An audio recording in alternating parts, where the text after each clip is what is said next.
Nilqakom lura magħna, grazzi tal-li qegħdin issegwu Niskata u mill-Fondazzjoni Lob Responsabbli għandna magħna lil Kane Said kif qed tinnutaw qed ikun magħna regolari. Illa għaliex bħalissa għaddejja kampanja li għadna kemm rajna anki filmat illi juri daqsxejn anki ir-realtà sfortunatament tal-lob tal-azzard anki fost l-anzjani tagħna.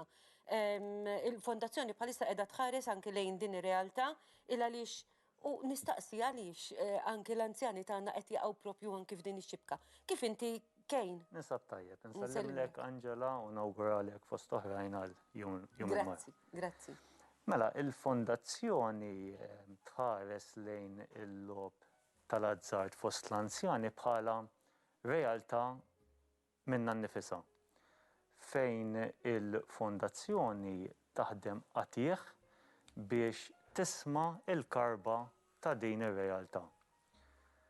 Mela, meta persuna anzjana tmur tilab u taqbes dak il-famuż limitu tal-kontroll li dejjem jiena insostni u nirrepeti fuqu, jista' jagħti il-każ li l-persuna anzjana tibda tidħol bil-mod fil-vizzju tal-lob.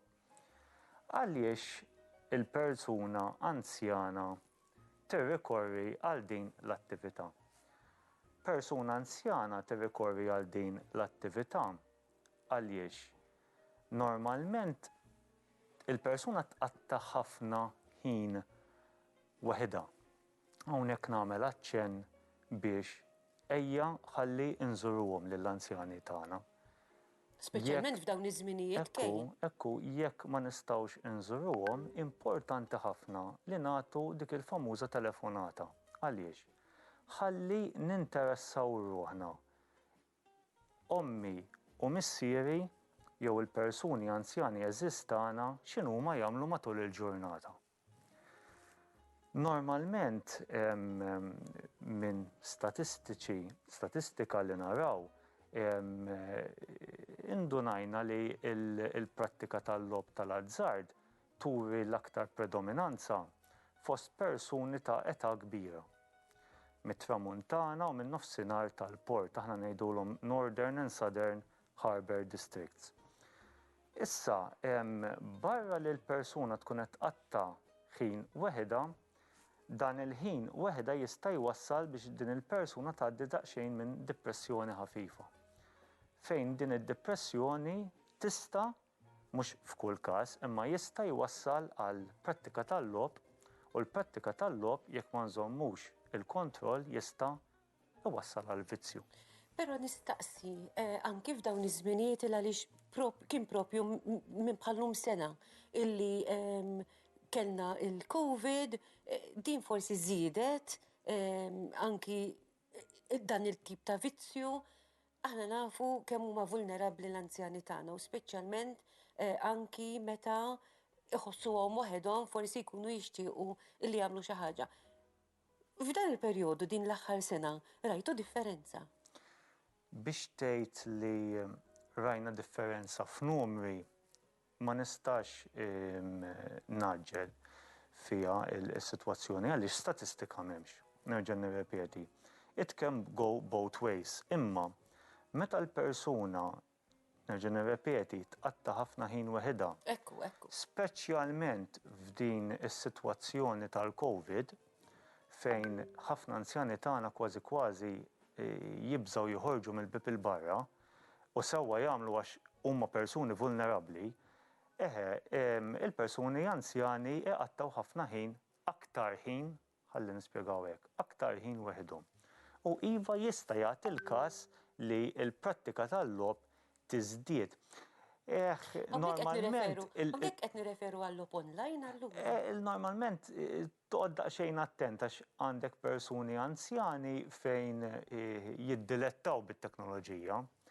Imma għandek maġġoranza tal-persuni anzjani fejn ma jipprattikawx bit-teknoloġija. Allura għalhekk kif qedlek it goes both ways.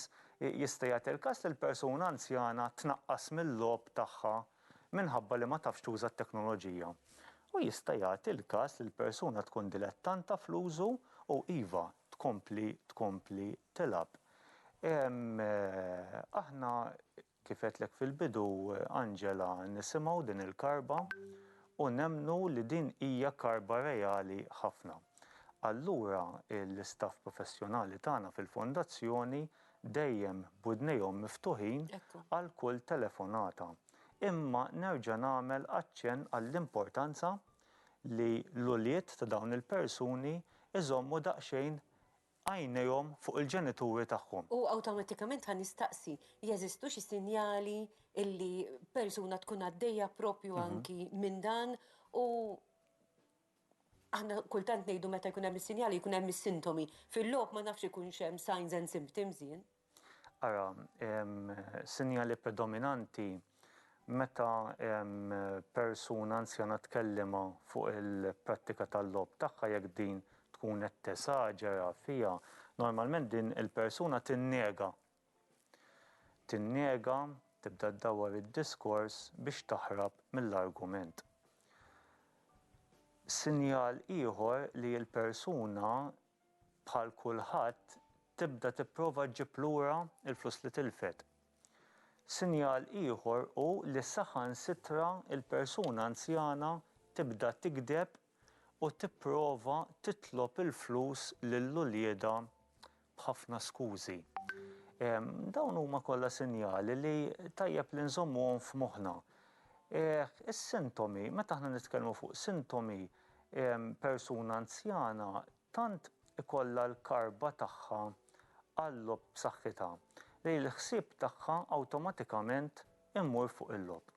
Jiena dejjem nirrepeti, il-lob tal-azzard mhux lob tal-azzard taż-żgħażagħ biss, imma miż-żgħażagħ tagħna għall-adulti u l-anzjani tagħna.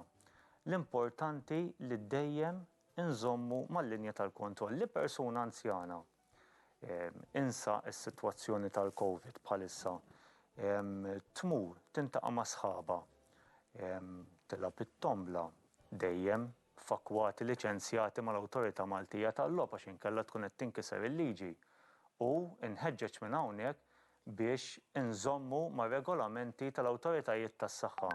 Għaliex dawn l-avvenimenti kif rajna f'dawn l-aħħar jumejn jitqiesu bħala mass events, avvenimenti tal-massa ġifieri noqogħdu attenti imma ninsew dan kollu. Ma fija xejn ħażin li persuna anzjana tmur tilab it-tombla u timxi mal-limitu tal-budget tagħha u mal-limitu tal-ħin tagħha. Nerġa' nirrepeti il-problemi jibdew jinqalgħu meta dik il-linja ta' responsabilità tibda tinqabes ftit ftit. Fakkartni fit-tfulija tiegħi fil-passat meta konna għadna tfal konna naraw irqajja ta' anzjani jilagħbu t-tombla barra jiena niftakar ħdejn il-mużew, ir-rabat. Minn dejjem kienu jilagħbu, però taħseb li kienu iżjed responsabbli allura l-anzjani tagħna fil-passat jew il-ħajja anki sitwazzjoni li għaddejjin minnha tal-ħajja waslitna anki forsi biex inkunu kemm xejn irresponsabbli. Ma rridx inkun prematur li ngħid li qabel konna nkunu ħafna aktar responsabbli minn issa. Li nista' ngħidu li għandna natwaw ir-responsabbiltà kull ħin u kull mument tal-ħajja tagħna. Jiġifieri m'hemmx żmien ir-responsabbiltà għandha tot ma' kull pass li nagħmlu f'ħajjitna speċjalment mal-hobbies tagħna u xejn. Xi problemi jistgħu jiltaqgħu magħhom l-anzjani tagħna meta forsi jaqgħu fix-xibka tal-logħob irresponsabbli? Iva, il-problemi huma varji u jgħoddu għal kull età. Imma persuna anzjana tista' tgħaddi minn problemi soċjali li jkollha dbati minn nuqqas ta' komunikazzjoni pereżempju ma tibdix tikkomunika mal-qraba tagħha mat-tfal tagħha.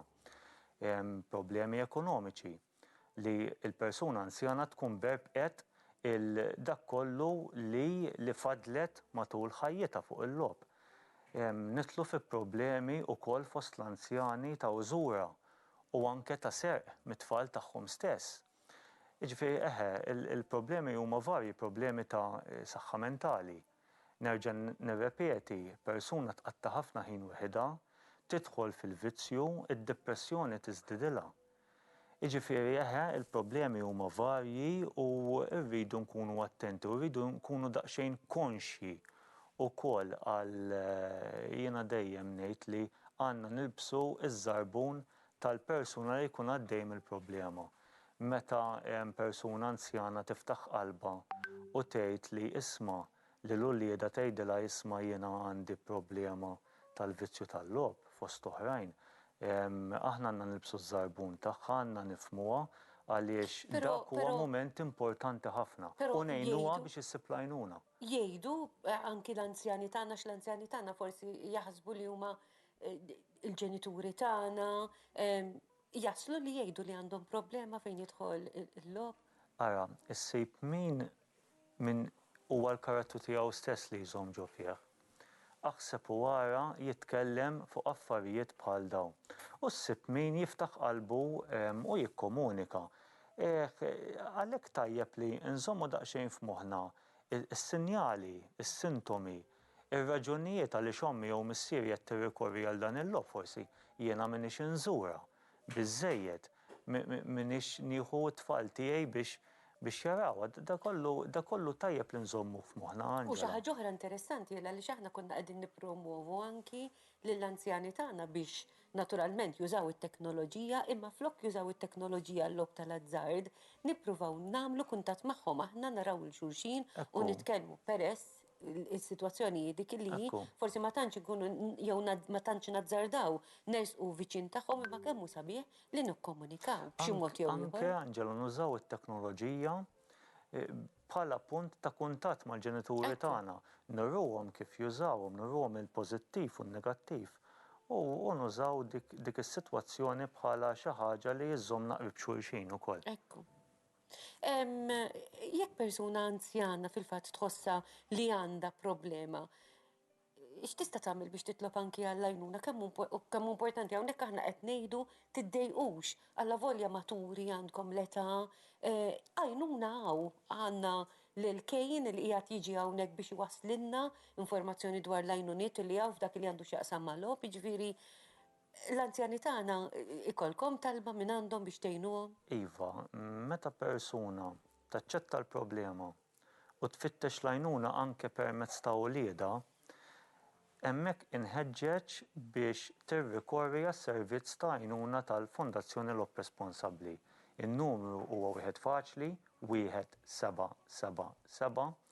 Jekk il-persuna flimkien ma' wlieda saħansitra tħoss li imbarazzata biex iċċempel bit-telefon tista' tirrikorri għall-għajnuna ta' wlieda jew anke jekk tkun dilettanta tal-apparat teknoloġiku tista' tidħol fil-website tagħna www.rgf.org.mt u tuża s-servizz taċ-chatline ukoll. Ikollna telefonati iċemplulna wlied ta' persuni anzjani nintaqgħu magħhom u jekk ikun hemm bżonn jekk il-persuna taċċetta nagħmlu wkoll dik il-proċedura ta' self-bearing fejn l-persuna anzjana f'dan il-każ teskludi lilha nnifisha għal 6 xhur, sena jew perjodu indefinit minn casinos, ħwienet tal-logħob, bingo halls fuq swali tat-tombla, hemm online bħalissa l-Awtorità Maltija tal-Logħob